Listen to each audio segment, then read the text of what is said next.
Welcome to Unbuckle Your Fears. My name's Megan Barrow, and I'm here to share my lived experience of anxiety, depression, agoraphobia, panic disorder, and suicidality, and even trauma. So, to be honest, I've been meaning to do a podcast for a long time, years. And I have a few social media accounts where I share my story, and occasionally people reach out to me and ask for help. And some people ask, how can I see you present, or where can I learn more about you? And I've tried a few things over the years, but I've kind of copped out a bit of that imposter syndrome. So I've decided to just go for it.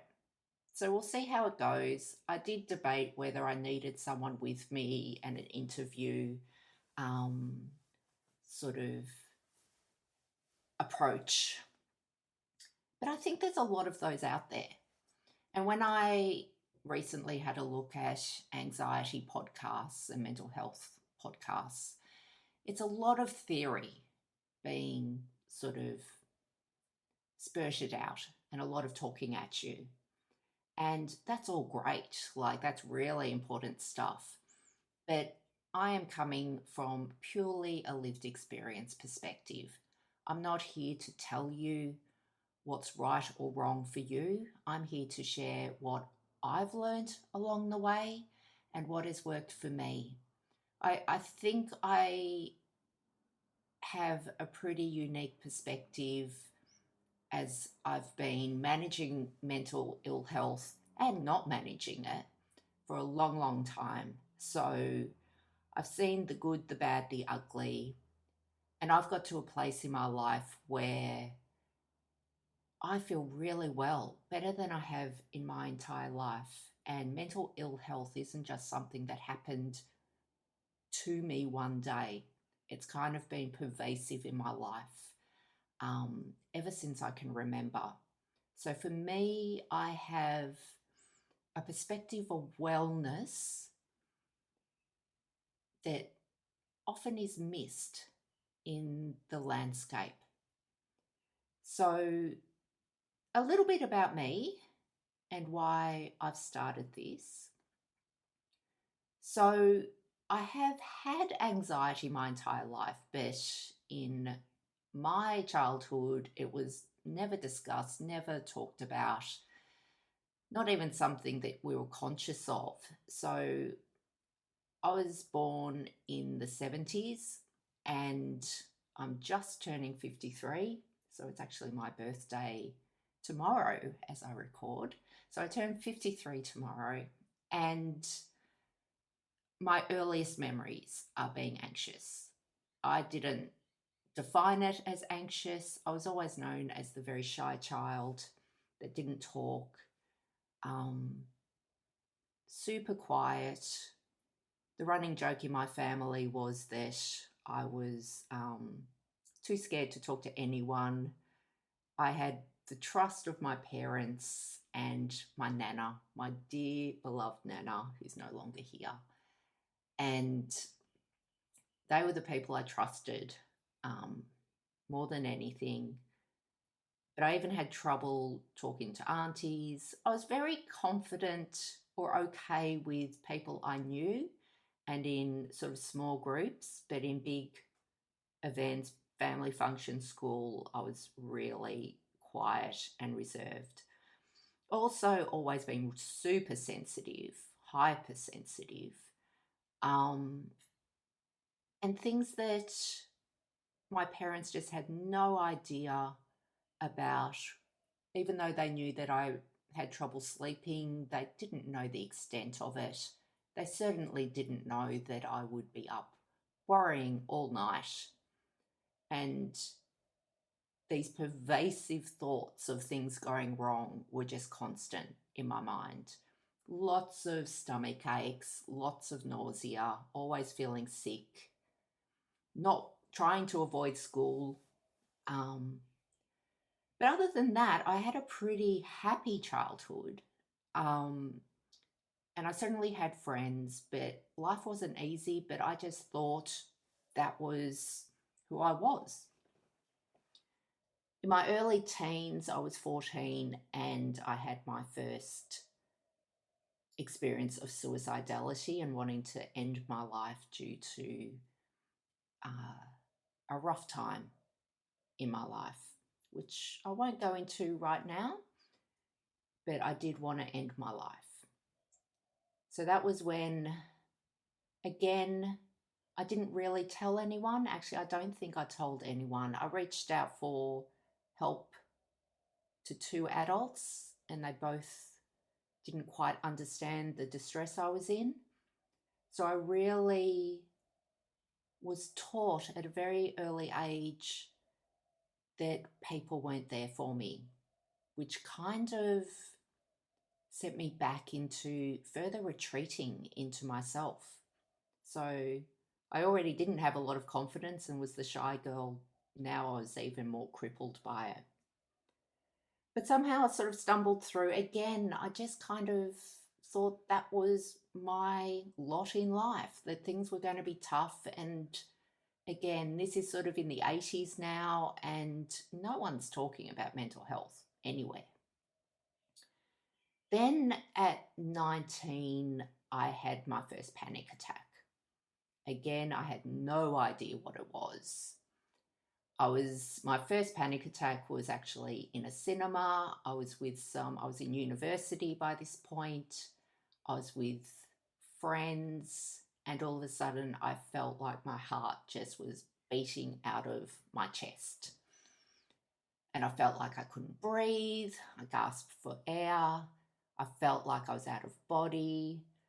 I felt tight in the chest, felt like I couldn't breathe, and I thought I was having a heart attack. But I didn't tell anyone. I just sat there, frozen. I didn't move, but I did put my finger on one of my wrist pulse and sort of checked it was beating away, which it was. Of course, it was racing. But then I noticed it sort of calmed down, and I just kind of put it to the back of my mind and thought, don't know what that was, but I'm alive, and let's pretend that didn't happen. Now, I can't really remember the time frame between that panic attack and the next one, but let's just say they started to become more common than not. And I eventually went to a GP and told him in fear that I thought I was having heart attacks and please check my heart. And he was the first of 7 doctors over the next couple of years who would say, your heart is fine, but I'm not sure what's wrong. Now, I can sort of look back these days and think, gee, if only I had been diagnosed straight away that it was a panic attack and sort of sat down and someone explained the theory of a panic attack. But I didn't have that luxury, unfortunately. And now as I sort of look back on my life, I was going through a lot of really difficult personal situations.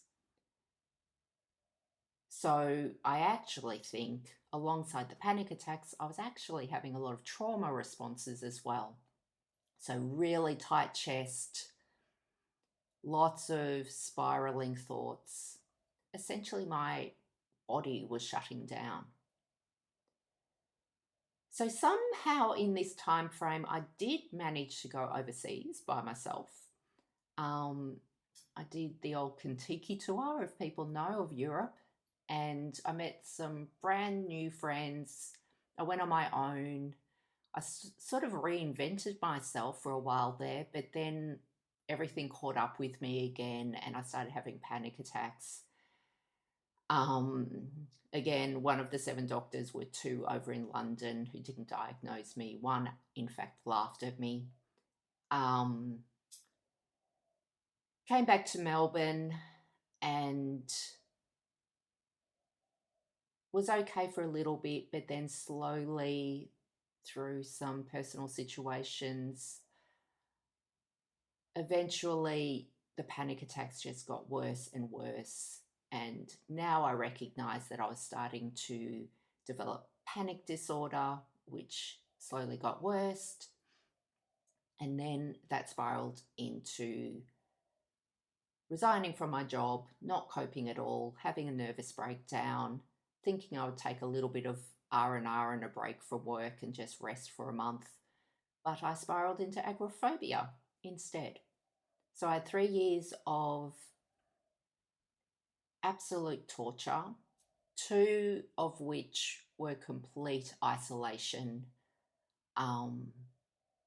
At my worst, I could not get off the couch without freaking out. Just going to the toilet was massive. Having a shower was an event. Of course, in this time frame too, I again had severe depression and suicidality, and actually acted on a plan. But I thank God that I didn't end up going through with it, and instead collapsed on the floor and cried. And at that point, people obviously knew that I was really unwell, but telling a few people that I really was about to end my life, we realized the crisis, but no one really knew how to support me. So again, I'm honestly not too sure how I got through all these things. I guess that's the resilience in me that you sort of learn. That's a word I'm not so keen on, because I also don't think that if people don't make it, that it's not that they're not resilient. I think sometimes it's luck. I think it's moments in time, and I just clung on. Maybe I'm being a bit underestimating my strength a little bit, but so I got through, and it was around the 2-year mark that I really decided I just couldn't live this way anymore. I was 26, and I just recognized people my age were out living their best life and having fun, and I thought, I didn't want to spend the rest of my life stuck in the house, too scared to do anything. So I made the decision that I had to get better. And I saw a psychiatrist who was incredible, who I saw for 22 years until he sadly passed away. And I slowly started my recovery from agoraphobia. Within a year, I was working, and that was about 20 years ago. So I have had a major roller coaster life, though, especially for the first 10 years. And in many ways, even though I moved out, I bought an apartment, lived by myself, was working and fairly independent, I did sort of spiral backwards a bit, again, through some personal situations. And clearly now I can see the trauma embedded in it in my life and how it fluctuates with my mental health. So I started to go backwards in the agoraphobia, but I kept my job. I kept getting to my job. So to me, I felt like I was still okay because I was still getting out and being independent, but I really wasn't coping much. And I certainly didn't have any social life. I'd sort of do work and then go home and not do much else. But at 37, I ended up with depression again, but this time I had my amazing psychiatrist. So for the first time, I was able to be managed properly, and he actually put me on the right medication. And that was kind of the start point of me really starting to really get well. And I kind of realized at that point how much my physiology had affected me. So we can have people sort of talking at us in terms of the recovery space, especially with agoraphobia and anxiety, and talk about, right, this is how you recover, and you kind of have to suffer through it, and you will learn, and it will be gone. And what I've really embraced, especially in more recent years, is that anxiety is embedded in me. And the medication helped me define where I had never been in my life. And that gave me a launching pad of being able to push myself a little more. And it doesn't mean any of it was easy. Every new step was difficult. But I was more determined, and I felt like I had the courage and the mental space to be able to push myself further and further. So things like I hadn't been into the Melbourne city by myself. I hadn't been on a tram or train. And now all of a sudden I was doing these things. And whilst I talk in speeches, which I'll get onto in a second, but I talk about in the last 10, 15 years, life hasn't been better. But there's still been really difficult times because life is not always easy. And we can protect ourselves with a cocoon with agoraphobia, I think, that, there's a lot of mental ill health areas where it's protection from harm. Like, I think eating disorders can be that. I think agoraphobia is very similar. And I very nearly went down an eating disorder path, but ended up with agoraphobia. And I can see how much I was trying to protect myself from being hurt anymore. I'd been in so many abusive and traumatic situations for my little brain and heart and body and soul since I was 14. And the last 10 years have really been about slowly getting my strength and moving away from some toxic relationships and getting stronger in what I need in my life and not placating to what people want from me and being the people pleaser I've always been. So that can be a bit disruptive, and people don't always like that, but I'm getting stronger in that. And in the last few years, I've been working through and finally been diagnosed with PTSD, so post-traumatic stress disorder.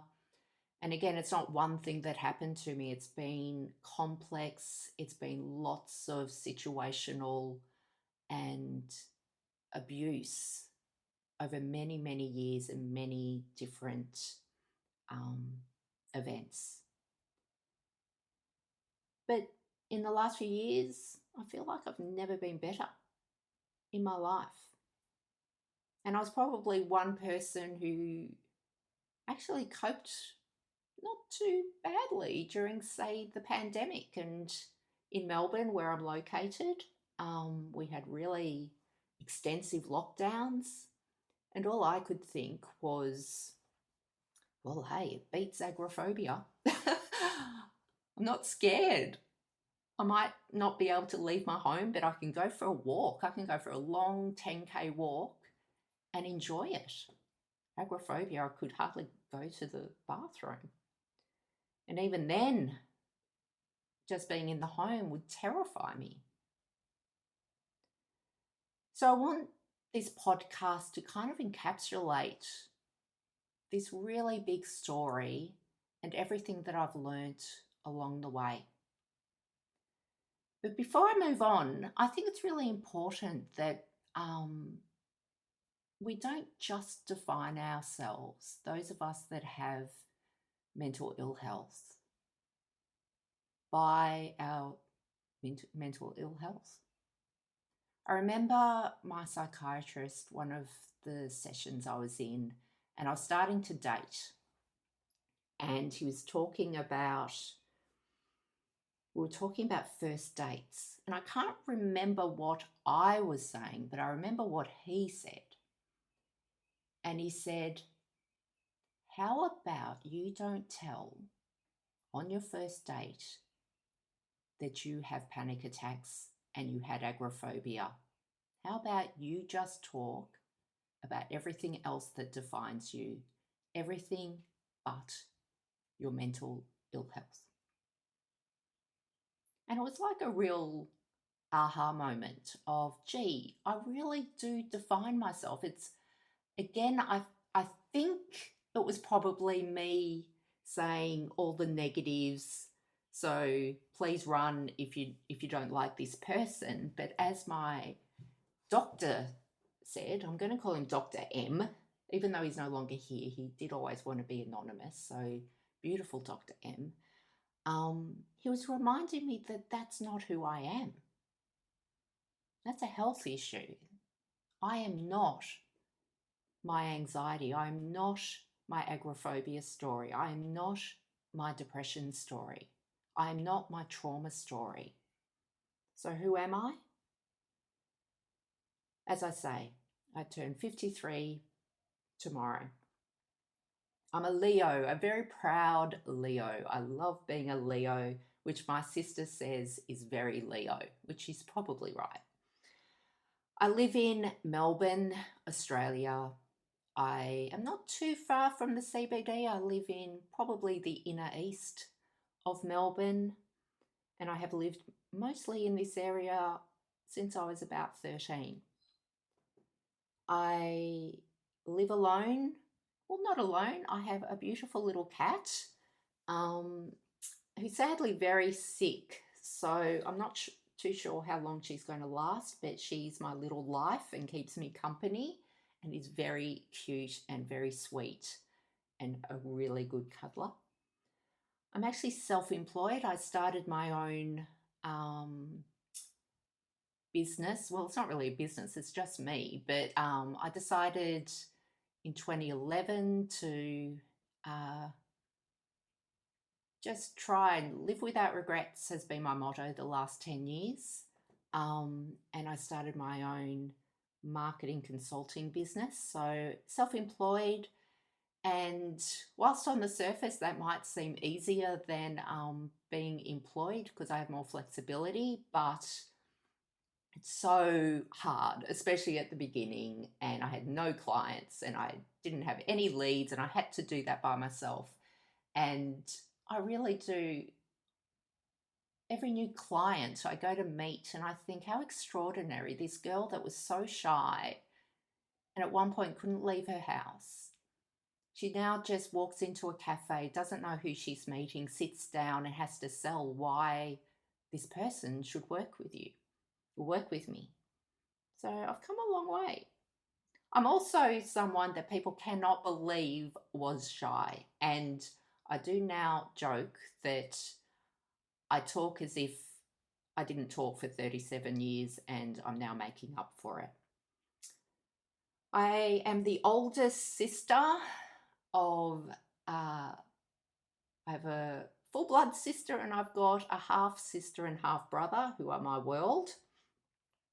I'm auntie to 3 beautiful little nieces who I also adore. I wasn't an auntie until I was 46, so talk about joy and perspective.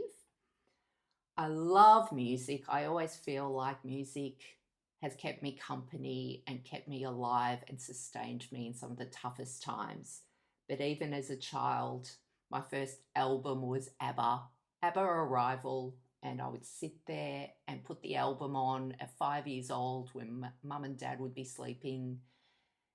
And my sister would also join. We had a lot of ABBA games and I'd be Agnetha because I had blonde hair. But I also have really strong memories of just having the headphones on and going through the lyrics and just listening to the album over and over. Love a great movie. Probably I actually really enjoy going back. I'm probably a bit dorky. I love all the old classics. I just love seeing how inventive and the originality of movies in the 40s and 50s. So, love finding an old gem.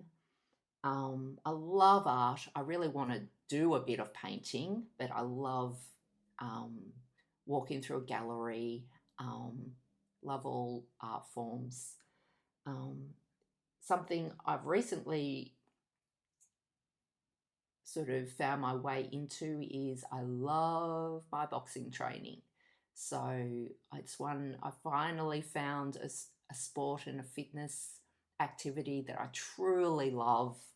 And I can't miss my Friday lunchtime boxing. But I also go to the gym and do some circuit classes, which I really enjoy. I'm known for my laugh. I have a ridiculously big laugh. I think I am, I like to see the humour in things. I think I'm pretty funny. That won't have come across today in this podcast, but um, I love being able to make people laugh. So if someone laughs at my jokes, I'm pretty happy. So I'm really known for my laugh. A lot of people say they know me for my smile, that I've got a great smile. A lot of people, I've got really, one of the few physical attributes I've always acknowledged is my blue eyes. So that's what I'm also known for. So that's a bit about me. And I think I might leave this episode here. What I do want to talk about in this season, so the thought is that I'll do 10 episodes in a block and release them as a season over the next few weeks. And what I will go into more is my recovery from agoraphobia. So I will do a session on that. Someone asked if I could do talk about coping, how I cope with anxiety. So there's a lot of controversy, I think, in terms of some people saying that some coping strategies are security strategies or security systems, whereas I really don't agree with that. I think it's all about supporting you through a difficult period. I'd like to talk about what anxiety management means to me.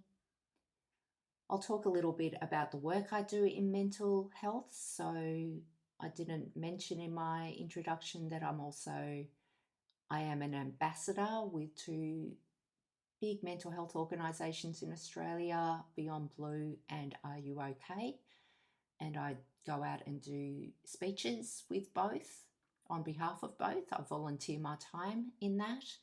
But I also am now doing a bit more lived experience work, so behind the scenes, which I'm really enjoying, and am part of an amazing organisation called Every Mind, and I'm part of their lived experience advisory group. So that's really interesting work, which I can talk about as well. So until next time, I'd love to know and hear from you if you've listened to this and what you've thought. I'm going to try and keep them not too waffly. I might have waffled a bit today, so hopefully it's been interesting. But what I want to leave you with, so each episode I'm going to leave you with something to consider, I think, because I'm a really curious person, and I love reading things and hearing things and seeing things where people challenge you to think in a different way or just to reflect. So I want you to reflect on who you are.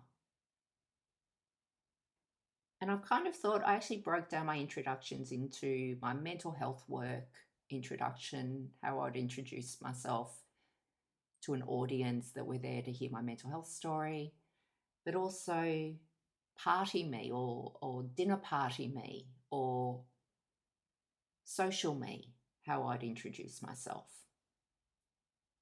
So I want you to think about especially if you're feeling unwell at the moment or are unwell. Are you forgetting the essence of who you are? And I know how it feels to think that that's all you are and you're not going to get out of it. And I hope I am part of the toolkit that can help you start the journey and to believe that you can get well and live and thrive with mental ill health. So if that's the case, who do you want to be? What's one thing that you hope that you achieve? Is it that you would love to be able to talk about the latest movie you saw in a cinema? Is it, I want to be able to talk about having visited a location? Is it, I hope to talk about being in an art class or a fitness group? Just have a think. But there will be some essence of you that you won't have lost. And if you need help, ask someone who knows you well. So is it that you're happy in the morning? Is it you have a great laugh? Is it you love reading? Or that you're curious? Have a think. I'll leave you with that. Until next time, do take care.